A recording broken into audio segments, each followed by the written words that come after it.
Voici l'audio du commentaire concernant Jacques, chapitre 1, les versets 22 à 27. Pratiquez la parole et ne l'écoutez pas seulement, en vous abusant par de faux raisonnements. Car si quelqu'un écoute la parole et ne la pratique pas, il est semblable à un homme qui regarde dans un miroir son visage naturel, et qui, après s'être regardé, s'en va et oublie aussitôt comment il est. Mais celui qui a plongé le regard dans la loi parfaite, la loi de la liberté, et qui persévère, non pas en l'écoutant pour l'oublier, mais en la pratiquant activement, celui-là sera heureux dans son action même. Si quelqu'un pense être religieux sans tenir sa langue en bride, mais en trompant son cœur, la religion de cet homme est vaine.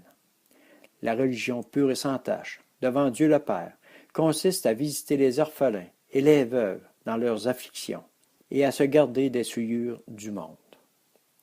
Commentaire. La parole de Dieu est vérité. La mettre en pratique dans notre vie est agir selon le premier commandement. Aime le Seigneur de toute ton âme, de toute ta pensée, de tout ton être. 2 Timothée chapitre 2 versets 4 et 5. Il n'est pas de soldat en campagne qui s'embarrasse des affaires de la vie s'il veut plaire à celui qui l'a enrôlé. Et l'athlète n'est pas couronné s'il n'a combattu suivant les règles. Si tu veux plaire à ton Seigneur, ne te mets pas en souci de ta vie, mais de la sienne, car c'est cela qui est important.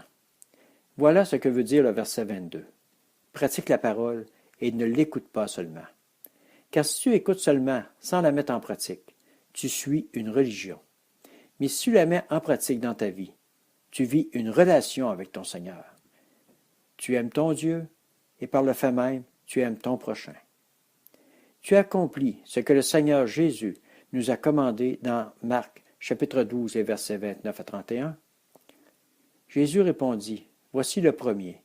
Écoute Israël, le Seigneur, notre Dieu, le Seigneur est un. Et tu aimeras le Seigneur ton Dieu de tout ton cœur, de toute ton âme, de toute ta pensée et de toute ta force. Voici le second. Tu aimeras ton prochain comme toi-même. Il n'y a pas d'autre commandement plus grand que ceux-là. » Qui de nous peut dire « J'accomplis parfaitement ce que le Seigneur a demandé » ? Je peux te dire que plus tu t'approches et plus tu pratiques, plus tu aimes et plus tu pardonnes. Alors n'écoute pas seulement, mais mets en pratique et vis une relation avec ton Seigneur en te gardant des souillures du monde. Verset 27. La religion pure et sans tache, devant Dieu le Père, consiste à visiter les orphelins et les veuves dans leurs afflictions, et à se garder des souillures du monde. Seigneur Jésus, merci de ne pas nous rejeter lorsque nous tombons, mais de nous relever pour que nous devenions plus forts et plus solides, les pieds solidement ancrés sur le roc. Sur toi, Seigneur Jésus. Amen.